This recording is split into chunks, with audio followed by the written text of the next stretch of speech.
Well, hi, everybody. Welcome. Welcome to another edition of our Listen to the Missus podcast, coming to you from the studios of WSGW in Saginaw, Michigan. I'm Art Lewis. I'm Ann Williams. And we have news and food stories for you today, some Thanksgiving talk, a couple of good recipes, but it's close to the beginning of the month, first time we've talked to you in November anyway. And Ann always tells us what to celebrate in the month we're in, so what are we doing in November? Lots of foods being celebrated during November. First of all, this is not a food, but it's food-related. It's American Diabetes Month. That's important to a lot of people. It's Eat Smart Month, which we're going into the holidays. I don't know. Goes hand in hand with Diabetes Month. Yeah. International Thank a Farmer Month. Oh, that's important. Great idea. National Georgia Pecan Month. It is National Peanut Butter Lovers Month. Yeah, I'm a peanut butter lover. Yeah. And a little later, I have a little bit of peanut butter trivia. It's National Pepper Month, National Pomegranate Month, National Roasting Month, National Raisin Bread Month, Sweet Potato Awareness Month, World Vegan Month. It is National Fun with Fondue Month. It is National Pepper Month, National Stuffing Month, which makes sense because Thanksgiving's coming. Yeah. And National, well, that was a week. National Fig Week is this week, the first week of November. Fig has a whole week? It has a whole week. Figs. But I promised a little trivia about peanut butter since that was a thing that got my attention out of all those that we mentioned. Did you know that Americans eat 700 million pounds a month of peanut butter? A month? Yeah. Or I mean a year. I'm sorry. I was going to say. A year. Ooh. 700 million pounds of peanut butter a year. Women and children, now I don't know if this is true, prefer creamy. Men opt for chunky. That, I don't know. I think it depends on the person. Here's a little background on peanut butter. It was developed in 1890 by a St. Louis doctor for his patients with bad teeth. It was promoted as a health food at the St. Louis Exposition 14 years later, but the oil separated from the grainy solids.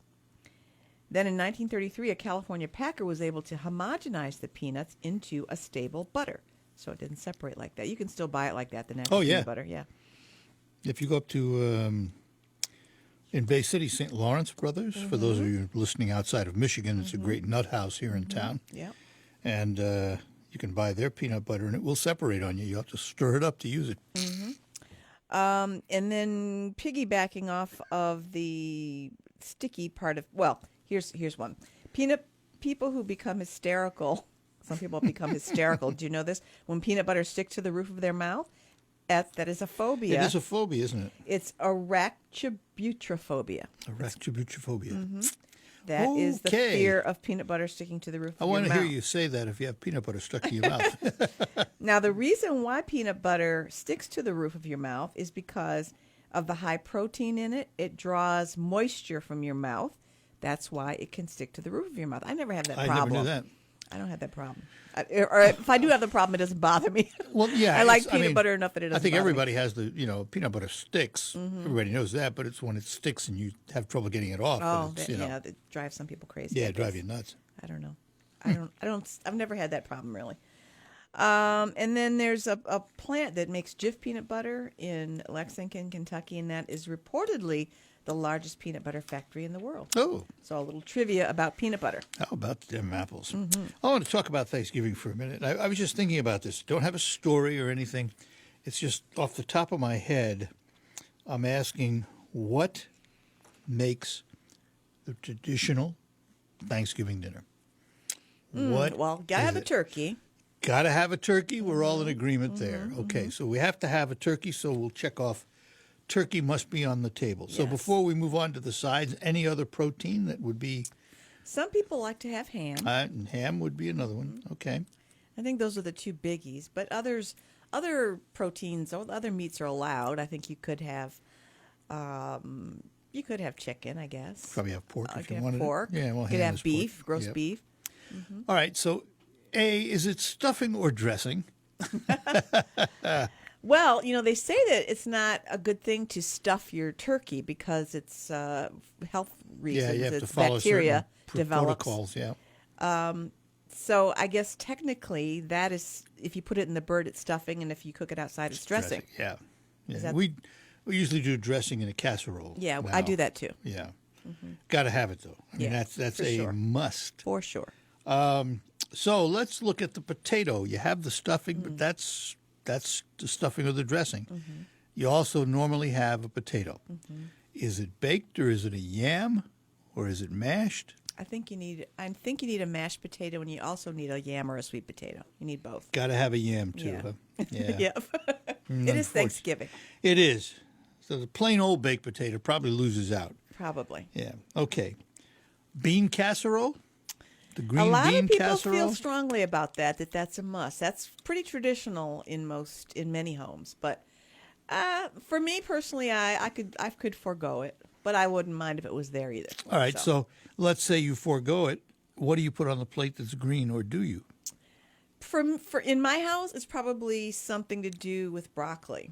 We have this broccoli casserole that's just a thing that's just been in our. Yeah.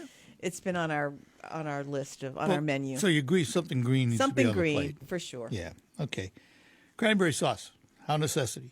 How necessary is it? Yeah, I think it's kind of you want that. Yeah, on this just a little bit, the gel kind. Mm-hmm. The thick jelly kind, not the berries. Okay. So last question about that before we get to dessert. Do you put out a side plate that has maybe celery sticks, black olives, little finger veggies, so to Not speak? in my house. Not in your house. No. Okay. I know people who do, but Yeah. no. And Not important to me. And rolls. What kind of for rolls? Sure. Got to have rolls. I usually end up just buying some from the store, but the optimal choice is a homemade yeast roll. A homemade yeast roll. Yeah.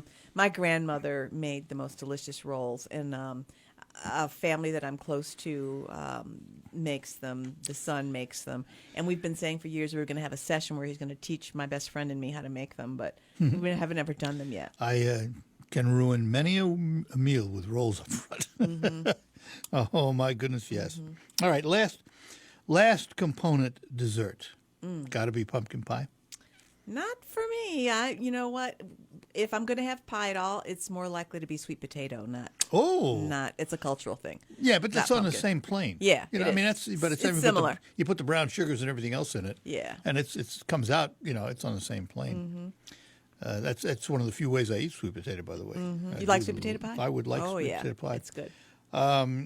And the other question, of course, Thanksgiving. Sometimes people are more traditional and want apple pie. Yeah. So, I wouldn't turn that down. yeah, I wouldn't turn it down either. But you had something that we could put on the Yeah. side. Well, this is a little snack. Thanksgiving snack. Okay, Yeah. Pringles is coming out with some Thanksgiving flavors. Apparently, This they've done is- it before. This is interesting. Yeah. Okay, this is the third year in a row they've done this. They're going to have a two-packed, a Thanksgiving dinner-themed assortment of flavors. And you can buy this, it's a package they call the Friendsgiving Feast Turducken Kit. Yeah. Okay, the turducken is a turkey stuffed with a duck stuffed with a chicken. Right. And I would never attempt to make that, but I guess some people have. At any rate, this Pringles pack includes you get a tube of the three flavors: the turkey, the duck, and the chicken flavored crisps. So you take those and you stack them together, the turkey, duck, and chicken, and there you have the turducken Right. chip. Okay. Now, also, this kit, it's called the Friendsgiving Feast Turducken Kit. Besides those three meat flavors, it's going to have cranberry sauce flavor, stuffing, and pumpkin pie flavor, all packed into a special tray.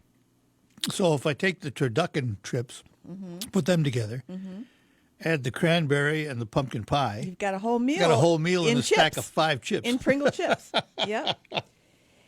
Previously, Pringles has had flavors like mashed potato, creamed corn, green bean casserole, and mac and cheese. Well, I have the perfect drink to go with it. It's a little early because it is more Christmassy than Thanksgiving, but since Christmas seems to be coming earlier and earlier, Oh, yes. our friends at Costco, which we don't have around here, but we are getting They're, one in they're, Midland. there's, yeah. They're talking about it in Midland. They have an eggnog. And, people either love eggnog or they don't. It's one or the other.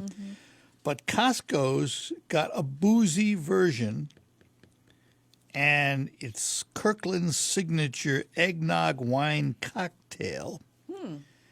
But catch this, 13.9% average by volume alcohol. Pretty. That's not a lot, but it's enough. It's enough. Keep it away from the kids, friends. Yeah, that's the real stuff. So Costco has their little boozy alcohol there in their eggnog. I made an eggnog cheesecake a couple years ago for Christmas dinner. It was an eggnog cheesecake with a ginger snap crust.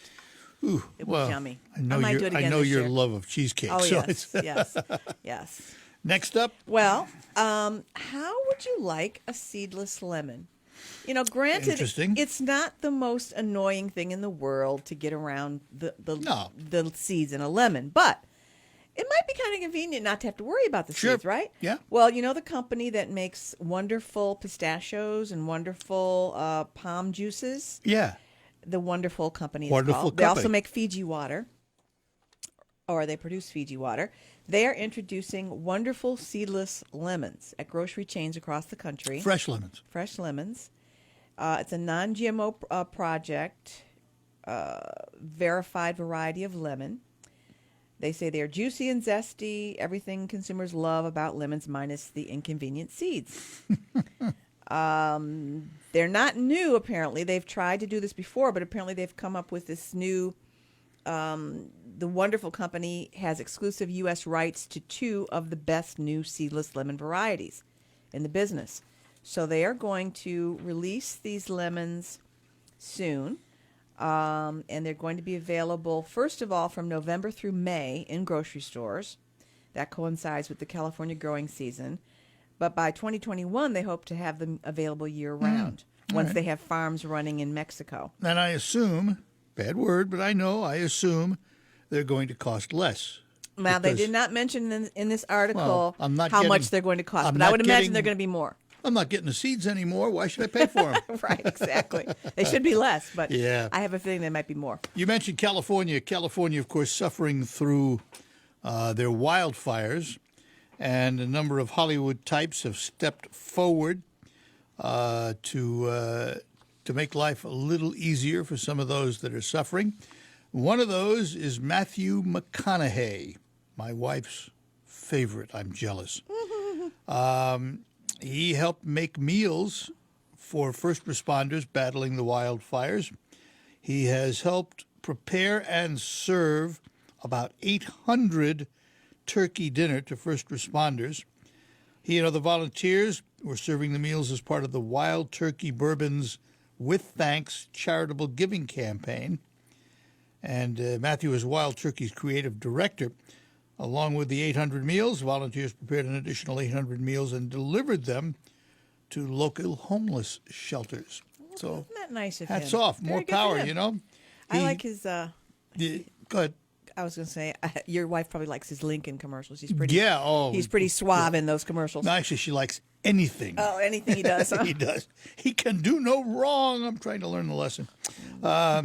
He said, quote, "Little did we know when planning this annual event that California, my second home, would once again be hit with devastating fires. Being able to provide meals to the men and women who put themselves on the line is an honor for me, Jimmy, and Eddie Russell. We're grateful to be here today to say thank you, shine a light on their unwavering conviction, hopefully inspire others to get involved and help in their own communities." So there. Good for him. Good for him. Absolutely. One other note before we get to your recipe. Starbucks holiday cups are here, and they're completely different than last year. There's 4 of them, and they're pretty interesting to look at. You'll find them if you're a Starbucks fan. You will find the new holiday cups because you will be inundated with them. Mm-hmm. So there you go. Yeah.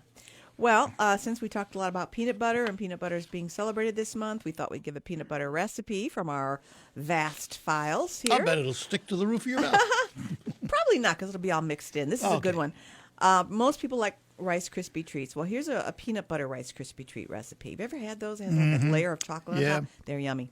Okay, so this starts with a cup of sugar, a cup of peanut butter, a cup of light corn syrup, 6 cups of Rice Krispies, And then there's a topping, and that is a cup of chocolate chips and a cup of butterscotch chips. So what you want to do is combine the sugar and the syrup in a large saucepan. You want to cook it over medium heat and stir it until it bubbles. Take it off the heat, stir in the peanut butter, mix it well, and then the Rice Krispies go in. Once they're all mixed around, you press the whole mixture into a buttered 9 by 13 inch pan. And then you take those chocolate chips and butterscotch chips and melt them together. You could do it in a microwave if you wanted. And spread that on the top. And then you let them cool, cut them in squares, and enjoy. Peanut butter Rice Krispie treats. Kind of a program note for those of you within the listening area of WSGW Radio on the day before Thanksgiving. We will be doing a special edition of Listen to the Missus, a 1-hour live program with call-ins. If you're listening online, you can listen to us on our stream on WSGW Radio. That'll be the day before Thanksgiving, and we're also going to repeat with another 1-hour special the day before Christmas to help you with the holidays. And with that said and done, it is time for us to roll on out, and we thank you for joining us. I'm Art Lewis. I'm Ann Williams. Another edition of Listen to the Missus, our podcast in the bag. We'll talk to you again soon.